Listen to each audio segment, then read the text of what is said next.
Madam Speaker, I have the honor this afternoon to present to the National Assembly the budget proposals for the financial year 2016-2017.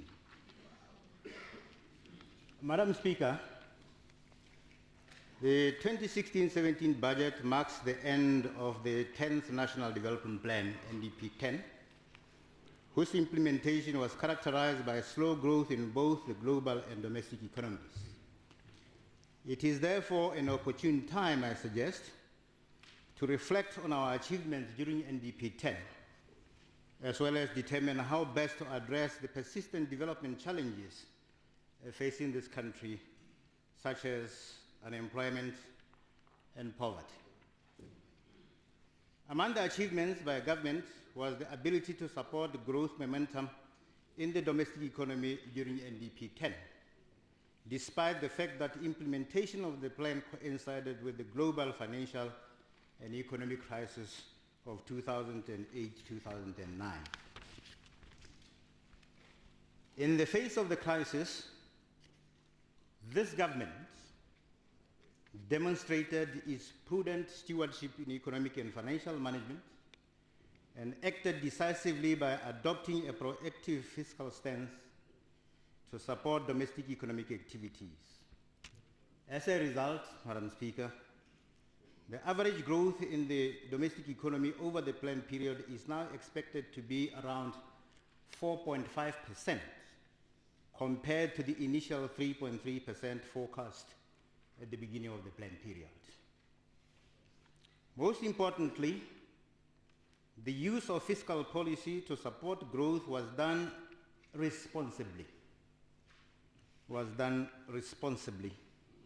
to ensure continued macroeconomic stability, with the average accumulated deficit during the planned period now estimated at 4.7 billion, or negative 3.1% of GDP, compared to 31.9 billion, or negative 16.4% of GDP initially projected for the plan.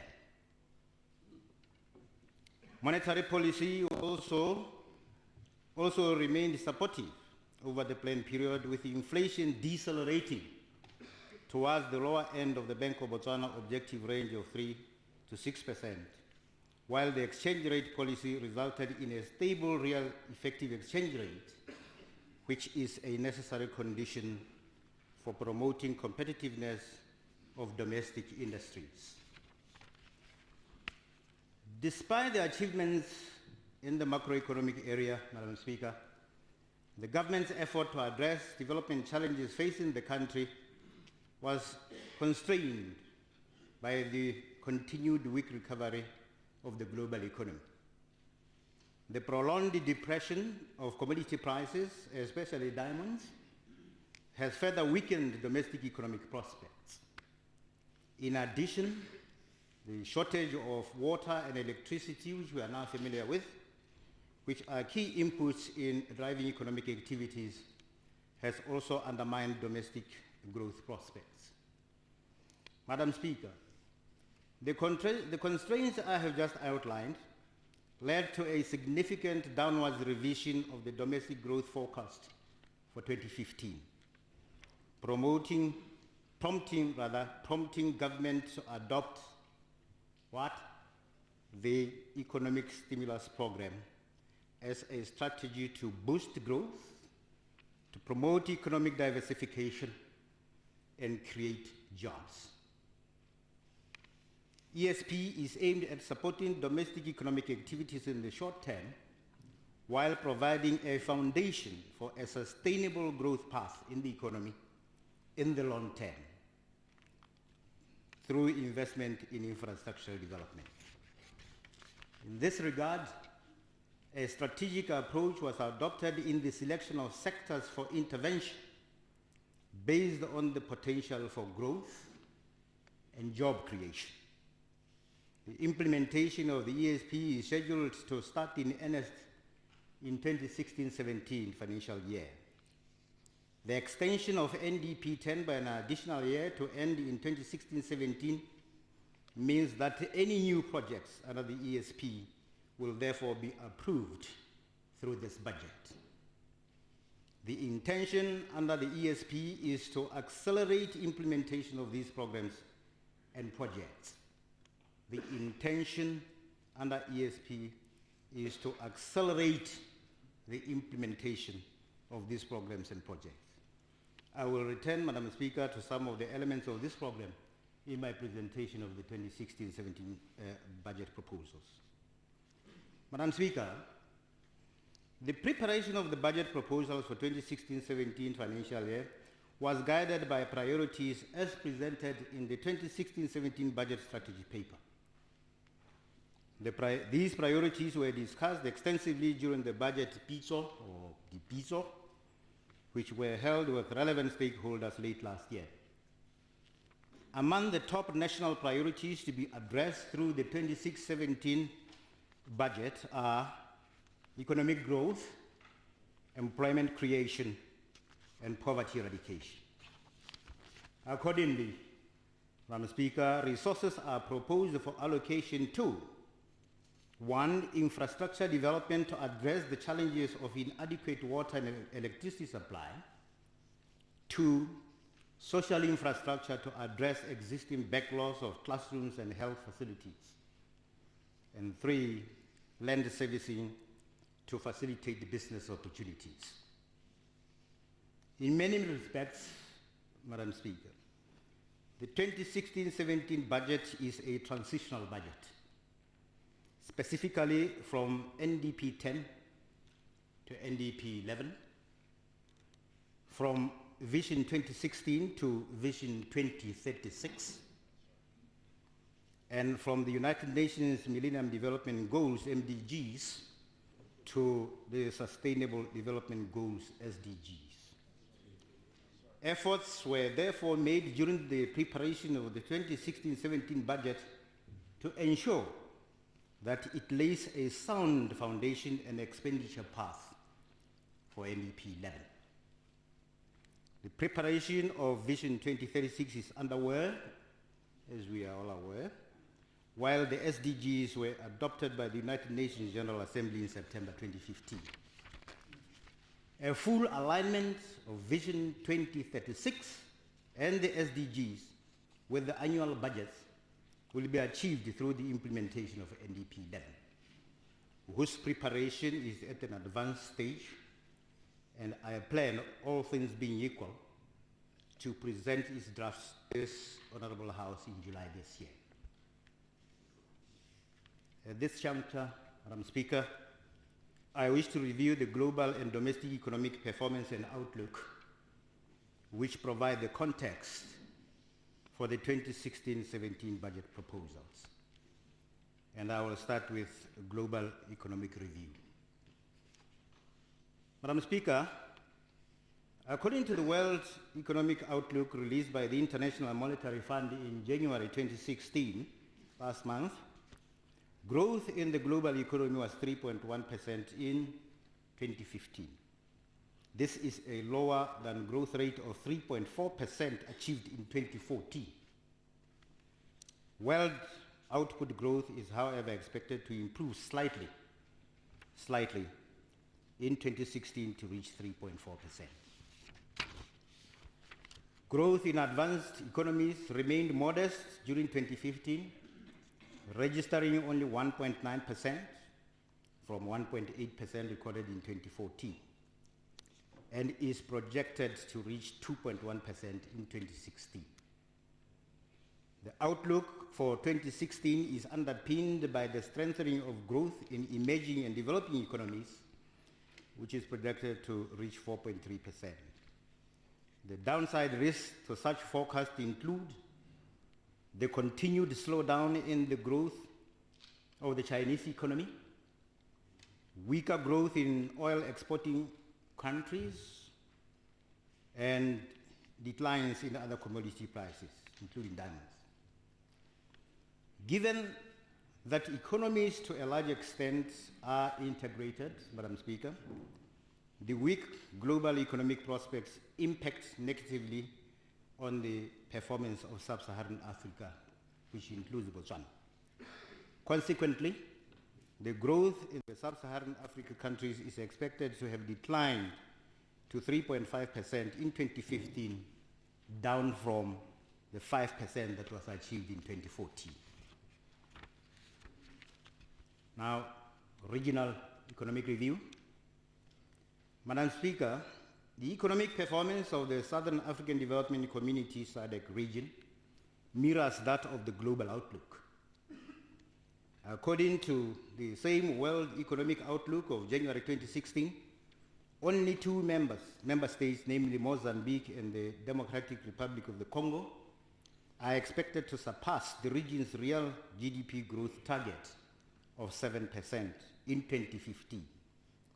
Much of the decline in the growth rate occurred within the Southern African Customs Union member states, ourselves. Consequently, growth in the SADC region is expected to average 3.9% during 2015 compared to 4.6% that was achieved in 2014.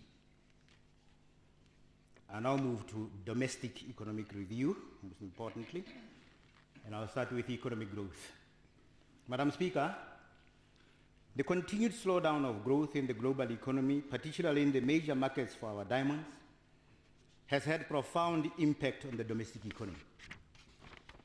The latest estimates from Statistics Botswana indicate that the domestic economy declined by 3.5% in the third quarter of 2015.